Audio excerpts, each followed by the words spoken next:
My name is Kim Pierce. I'm the head athletic trainer at Amity High School, and this is my 5th year with the high school. All right. When Kim Pierce was a student at Oxford High School, she was on the football team, and soon after that, the wrestling team, after a coach recommended she try the sport.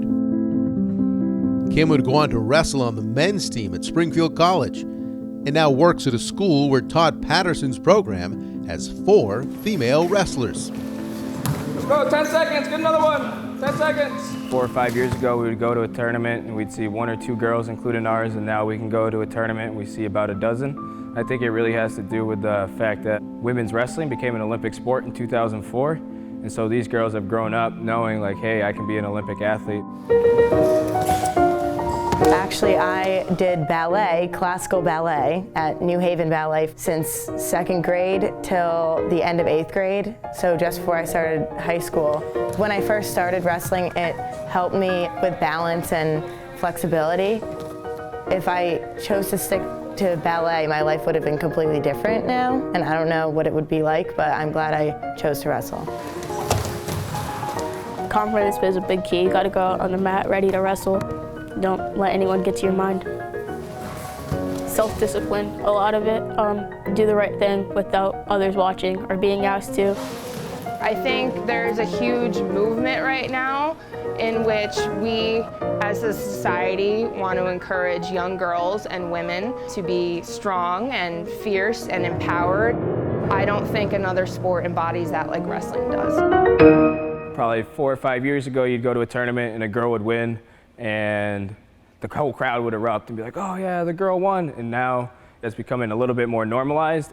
I think it's a compliment to the girls. It's not like some spectacle that a girl won a match. It's like, oh yeah, these girls are good wrestlers. They're gonna keep winning matches. But since most of the girls' teammates and most of their opponents are boys, obstacles and challenges remain. There's still things that happen with boys where they will refuse to wrestle you when you're walking out onto the mat and then you just hear that they are not wrestling you, and so it's just an awkward experience. When guys have to wrestle females, they get a little intimidated by it. Go easy on us at first, and once we start winning, they want to take it up. There's a few times where I've had weird encounters where guys will step on the mat and go, I can't wrestle you because you're a girl. Sometimes it's religion, and sometimes it's just in their mind. Being a female wrestling Division III against boys was one of the hardest things I have done and one of the hardest things I will do. If a guy goes into practice and they don't give 100% one day, that's okay, no one's gonna notice. But if I don't give 100%, then everybody notices.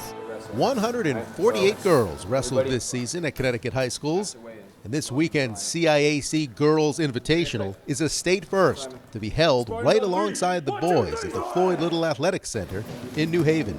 It's something that I would have loved to have had 10 years ago, and I'm so excited for the girls. I almost don't know if they quite comprehend how big of a deal it is.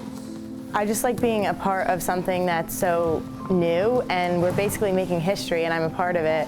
It's just really a good opportunity to grow attention to girls wrestling, and I'm just so glad that we get to do it at that facility. It's so fun because I always go there every year, and it just makes it more serious and legitimate.